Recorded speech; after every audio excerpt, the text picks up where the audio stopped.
যাচ্ছি। রেডি হয়ে মৌসুমীদের বাসায় রওনা দিলাম। 30 মিনিট পর পৌঁছে গেলাম। রাতে খাইতে বসলাম। আমার সামনের চেয়ারটাতে মৌসুমী বসলো। খাওয়ার মাঝে আমার পায়ে সুরসুরি দিচ্ছে আর মুচকি মুচকি হাসছে। কোনো মতে খেয়ে রুমে আসলাম। এসে শুয়ে আছি আর ফোন টিপছি। একটু পর মৌসুমী এসে দরজা লাগিয়ে দিল। আমার হাত থেকে ফোনটা কেড়ে নিল। তারপর আমার পাশে মাথাটা নিচু করে আমার মুখের দিকে আনতে লাগলো। আমি নিজেকে সামলে নিয়ে ওকে সরিয়ে দিলাম। কি হলো এটা? কিছু না। তাহলে রোম্যান্স করতে দিলে না কেন? এমনি, ভালো লাগছে না। ও মন খারাপ করে পাশে শুয়ে পড়ল। আচ্ছা, তুমি কি আমায় ক্ষমা করেছো? জানি কোনোদিনও করবে না, আর ক্ষমা পাবার যোগ্যও আমি না। আরে কি বলছো এসব? ঠিকই বলেছি। কথা কম বলে ঘুমিয়ে পড়ো। ওই একটু আদর করো না। ওকে, কাল করব। না, এক্ষুনি। মৌসুমীদের পা দুটো দিয়ে আমার পায়ের সাথে সুরসুরি দিল আর তার মুখ আমার মুখের কাছে নিয়ে আসলো। আমিও নিজেকে কন্ট্রোল করতে পারলাম না। মৌসুমীকে নিচে ফেলে দিয়ে 4টে ঠোঁট এক করে দিলাম। আমাদের নিঃশ্বাস ঘন হয়ে আসছে। আস্তে আস্তে হারিয়ে যাচ্ছি ভালোবাসার গভীর জলে। সকালে ঘুম থেকে উঠে আমি ফ্রেশ হতে গেলাম। তারপর মৌসুমী ফ্রেশ হয়ে আসলো। একটু পর শালিকারা রুমে আসলো। তাদের সাথে গল্পে মন দিলাম। দিনটা মোটামুটি ভালোই কাটলো। এভাবে আরো 2 দিন চলে গেল। এদিকে আমার চাকরিরও জয়েন করার সময় হয়ে গেছে। তাই সবাইকে বললাম চাকরি জয়েন করার আর 4 থেকে 5 দিন আছে, তার আগেই যেতে চাই। সবাই তাতে সম্মতি দিল। আমি মৌসুমীকে বাসায় নিয়ে আসতে চাইলাম না, কিন্তু সবার জোরাজুরিতে রাজি হলাম। তবে 15 দিন পর, কারণ আমি সেখানে নতুন, তাই একটা বাসা ভাড়া নিতে হবে, জিনিসপত্র কিনতে হবে। তাই একাই চলে আসলাম ঢাকায়।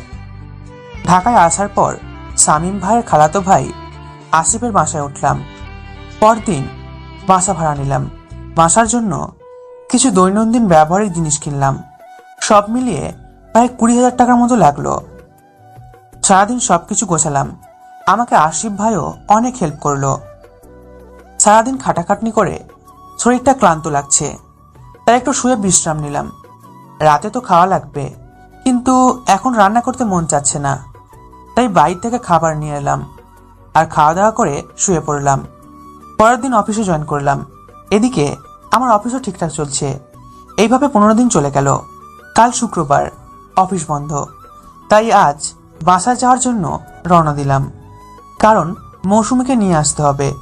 নতুন চাকরি, তাই ছুটি নেওয়া ঠিক হবে না। তাই কালই ফিরতে হবে ঢাকায়। সারা রাত জার্নি করে সকালে বাড়িতে আসলাম। মা বাবা সবার সাথে কথা বলে হালকা নাস্তা করে শুয়ে পড়লাম। সকালে মৌসুমীর ডাকে ঘুম ভাঙলো। ঘুম থেকে উঠে দেখি 12টা বাজে, তাই গোসল করে নামাজ পড়তে গেলাম আর মৌসুমীকে রেডি হতে বললাম। বিকালে একটা ট্রেন আছে, সেই ট্রেনেই ঢাকা ফিরবো। নামাজ পড়ে এসে খাওয়া দাওয়া করে একটু বিশ্রাম নিয়ে সবার কাছ থেকে বিদায় নিয়ে চলে আসলাম। ট্রেনে বসে আছি। মৌসুমী জানালার পাশে বসেছে, তাই ওর চুলগুলো বসন্তের বাতাসে উড়ে আমার মুখে আসছে। চুল থেকে খুব সুন্দর একটা ঘ্রাণ আসছে। ট্রেন চলছে তার আপন গতিতে। রাত 10টার দিকে বাসায় আসলাম। বাইরে থেকে খাবার নিয়ে আসলাম, কারণ এখন রান্না করার মতো সময় নেই। রাতে খাওয়া দাওয়া করে ঘুমিয়ে গেলাম। সকালে মৌসুমীর ডাকে ঘুম ভাঙলো। ঘুম থেকে উঠে ফ্রেশ হয়ে খেতে গেলাম। দেখি রুটি আর মুরগির মাংস, তাই বসে পড়লাম।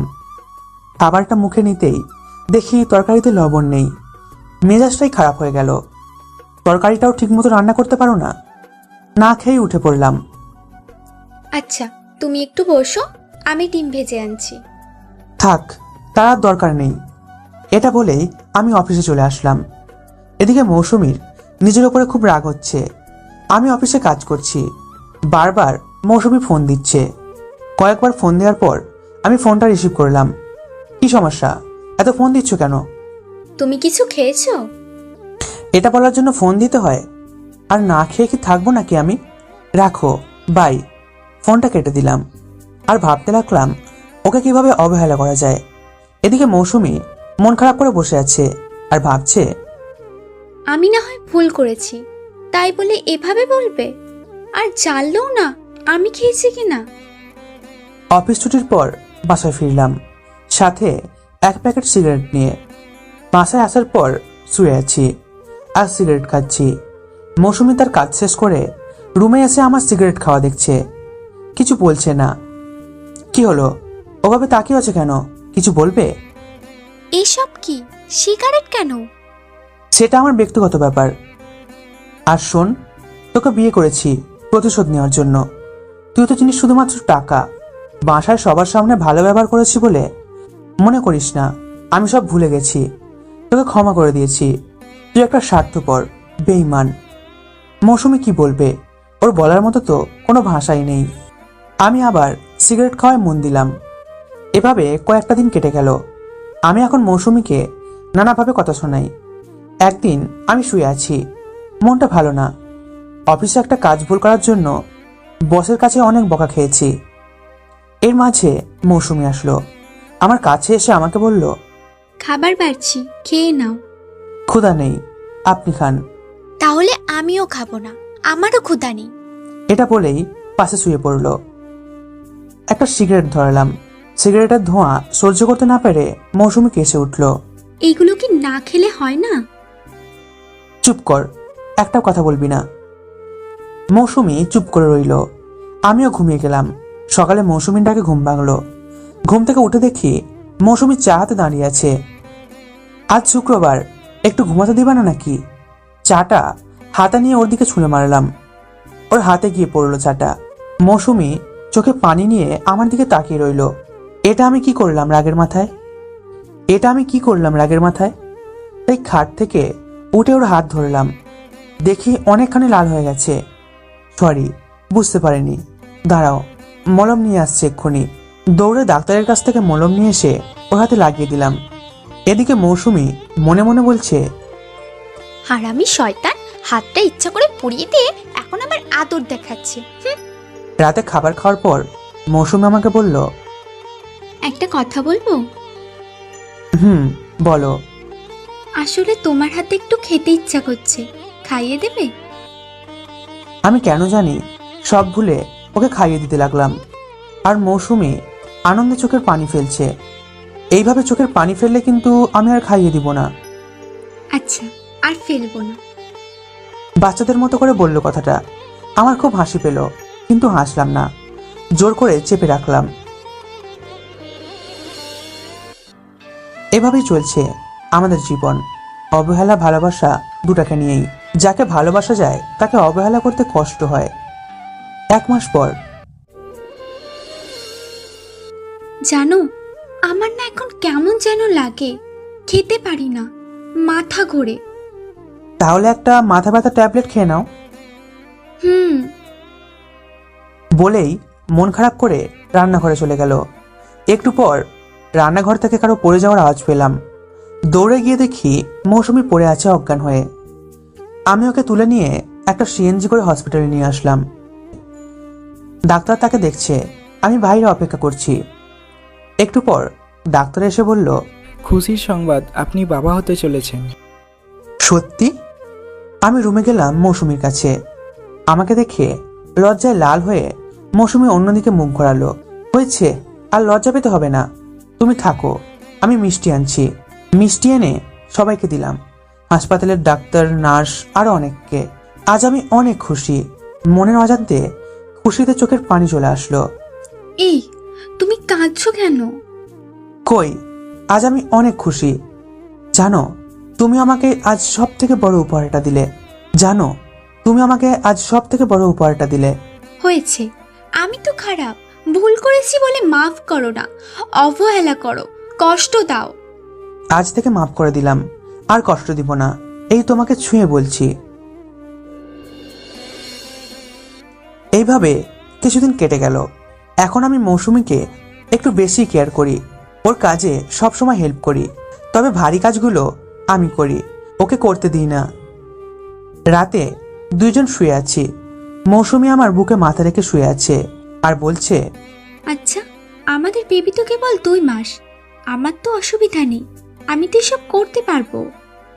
চুপ, বেশি কথা বলতে নেই। আচ্ছা মৌসুমি, জানো আজ না তোমাকে অনেক সুন্দরী লাগছে। মাথায় দুষ্ট বুদ্ধি আছে তাই না? সব বুদ্ধি বাদ দাও, আমার শরীর ভালো না। সব বুদ্ধি বাদ দাও, আমার শরীর এমনিতেই ভালো না। আজ তোমার শরীর ভালোই আছে, তুমি আমার হাত থেকে বাঁচার জন্য মিথ্যে বলছো, আমি জানি। বলেই আমি মৌসুমীর ঠোঁটে আমার ঠোঁট জোড়া বসিয়ে দিলাম। আমাদের সংসার জীবন ভালোই চলতে লাগলো। 5 মাস পর মৌসুমীকে বাড়িতে রেখে আসলাম, কারণ ওইখানে তাও একটু সবার সাথে হাসি খুশি থাকবে আর মনটা ভালোও থাকবে। এখানে তো বেশিরভাগ সময় একাই থাকে। বাড়ি রেখে আসার 1 সপ্তাহ পর আমি অফিসে বসে কাজ করছি, তখনই মায়ের ফোন আসলো। আমি রিসিভ করলাম। রাজ, একটু ছুটি নিয়ে বাসায় আয়। কেন, কি হয়েছে? মারজানা গোসল করতে গিয়ে পড়ে গিয়েছিল, এখন হসপিটালে আছে। এই কথা শুনে আমার মাথায় আকাশ ভেঙে পড়ল। আমি অফিস থেকে ছুটি নিয়ে সরাসরি হাসপাতালে চলে আসলাম। সেখানে গিয়ে দেখি সবাই মন খারাপ করে বসে আছে। মা, মৌসুমী ঠিক আছে তো? এখন কি অবস্থা ওর? ঠিক আছে, তবে বাচ্চাটা নষ্ট হয়ে গেছে রে। আমি কি বলবো, কিছুই ভেবে পাচ্ছি না। আমি মৌসুমীর কাছে গেলাম। মৌসুমী আমার হাত ধরে কান্না করতে করতে বলল, আমাকে ক্ষমা করে দাও, আমি এবারও বেইমানি করলাম, তোমার সন্তানকে রক্ষা করতে পারলাম না। সত্যি আমি খুব খারাপ, খুব। একটা কথা বলবেন আর, আল্লাহ যা করেন ভালোর জন্যই করেন। 2 দিন পর মৌসুমীকে হাসপাতাল থেকে ছেড়ে দিল। এদিকে আমি ঢাকায় চলে আসলাম। ঢাকায় আসার পর মৌসুমীকে কল দিই, কিন্তু সে কল ধরে না, ফেসবুকেও আসে না। 2 দিন এমন করে কেটে গেল। তাই মাকে ফোন দিলাম। মা বলল মৌসুমী নাকি ওদের বাসায় গেছে। তাই শাশুড়ির নাম্বারে কল দিলাম, মৌসুমীকে কথা বলতে বললাম, কিন্তু সে ফোন ধরলো না। কিছুই বুঝলাম না কি হলো, কি করলাম আমি, ও এমন করছে কেন আমার সাথে। আচ্ছা আচ্ছা বাবা, তুমি আমাদের বাড়িতে আসো একবার। আচ্ছা ঠিক আছে, যাব। রাতে রওনা হলাম, কারণ কাল শুক্রবার। সারা রাত জার্নি করে বাসায় ফিরলাম। দুপুরে মৌসুমীদের বাসায় গেলাম। সবার সাথে কথা বলার পর মৌসুমীকে খুঁজতে লাগলাম, কিন্তু পেলাম না। তাই ওর রুমে অপেক্ষা করতে লাগলাম। কিছুক্ষণ পর চোখ গেল দেওয়ালে, ও আমার কিছু ছবি লাগিয়ে রাখছে। একটু পর মৌসুমী আসলো। কেমন আছো? 2 দিন আমার সাথে কথা বলো না, কেমন থাকতে পারি আমি? 2 দিন হয়ে গেল তোমার সাথে কোনো যোগাযোগ নেই, কেমন থাকতে পারি আমি? মৌসুমী আমার পাশে এসে বসলো আর বলতে লাগলো, তোমায় কিছু কথা বলতে চাই। আসলে আমি তোমার সাথে ভুল আর প্রতারণা করেছি, তোমার বাচ্চাটাকেও মেরে ফেলেছি। এজন্য তোমাকে আমার মুখ দেখাতে ইচ্ছা করে না। আমি খুব খারাপ জানো, আমার মরে যেতে ইচ্ছা করে। আমি তোমাকে ডিভোর্স দিয়ে দেবো, একটা ভালো মেয়ে দেখে বিয়ে করে নিও। জানিস তোকে কত ভালোবাসি, আর তুই এসব কথা বলতে পারলি? তুই এটা জেনে রাখ, তোকে ডিভোর্স দেওয়ার আগেই আমি নিজেকে শেষ করে ফেলবো। বলেই আমি উঠে চলে আসতে লাগলাম। পেছন থেকে মৌসুমী আমাকে জড়িয়ে ধরলো আর বলতে লাগলো, আমাকে মাফ করে দাও, আমি আর কখনো বলবো না। আমিও মৌসুমীকে জড়িয়ে ধরলাম।